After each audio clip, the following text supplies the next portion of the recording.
ঘরে বসে অল্প সময়ের মধ্যে ঝটপট কিন্তু এই মজাদার পিৎজাটা তৈরি করে নিতে পারবেন। এর জন্য প্রথমে আমি এখানে চিকেন নিয়ে নিয়েছি, হাফ টেবিল চামচ আদা এবং রসুন বাটা দিয়ে দিলাম, লাল মরিচের গুঁড়া, ধনিয়ার গুঁড়া, জিরার গুঁড়া সব কিছু হাফ টেবিল চামচ করে দিয়ে দিয়েছি।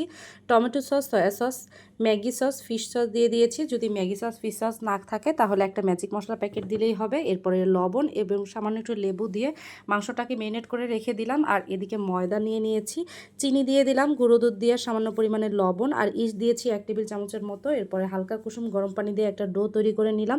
ডোটা রেস্টে রেখে দিয়ে ফুলে আসা পর্যন্ত অপেক্ষা করছি। এদিকে হচ্ছে মাংসটাকে ভেজে নিয়েছি।